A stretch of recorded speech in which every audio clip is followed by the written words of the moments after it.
Okay, a lot of you asked me this on my last post. What do we do if the tantrum becomes physical or unsafe?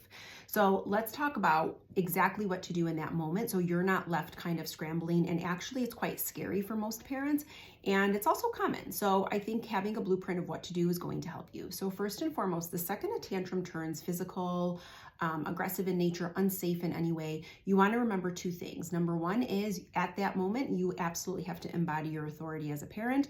And what that means is you're actually going to have to go over and maybe physically manage the tantrum. And I'll explain what that means. And then number two is you just automatically want to switch gears from whatever tantrum management approach you had before. Now it just shifts into keeping everybody and the child safe. So you're thinking safety above all else. So if your child is having a tantrum and now they start to hit their sibling or they start to become self-injurious, this is when a child might hit their head against the floor, or there are a lot of different ways where how this can show up.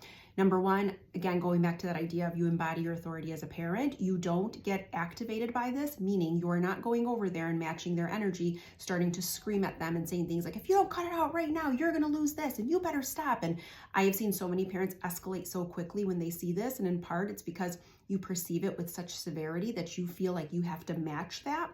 And the truth is that usually causes your child who's already in a very dysregulated state to only get worse. So a rule of thumb that I always used when I was working with kids who were becoming sort of unsafe while dysregulated is as they're dialing up, I have to dial down. So you absolutely have to have ways of calming yourself down, getting grounded, getting centered in your body. And then you want to use very minimal language. So you're going to say things like, I will not let you hit me. I will not let you hit your brother. And you are actually getting in the way. You are putting your body in between them and their sibling. You are holding their wrists if they're swinging and punching. If they're throwing things, you're stopping them from throwing things. So you are physically stopping it. You might have to pick them up and remove them from a certain space. You might have to hold them until they start to calm down, depending on the size and age of the child. You don't want to get on their level. This is really tempting. A lot of parents think they will calm the situation down if they can just get on their level, lock eyes, and just get them to calm down.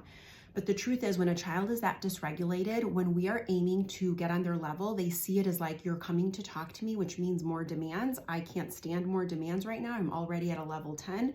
You coming in with more demands is going to make me go even sort of to a more escalated state. It's going to cause the tantrum to get worse. So usually they escalate more. Also, physically speaking, you're in a more vulnerable position if you're on the ground. So just stay standing, not in a way to scare them, but actually hold your space and stand in your power as their parent and just get in the way. They will naturally fatigue and they will start to calm down. So those are the important things to remember when your child moves into sort of unsafe tantrums. If you do that consistently enough, keep yourself calm, use the language that indicates that you are the one who is going to be in charge, block them, physically manage what's coming up. And then once they calm down, this is really important. A lot of parenting experts will say things like, you should explain all over what just happened. A lot of times for several children, that explanation afterwards, once they're calm, can almost incite them again or get them more frustrated. The truth is, all you need to do once they're calm is you need them to stay calm for 1 full minute before they get to resume doing something they like. The reason being is because we want kids to learn how to self-regulate on their own. You want them to develop that skill and not rely on an external environmental thing like a toy or something to get them to calm down. So once they calm down, help them stay calm. They stay calm for 1 minute.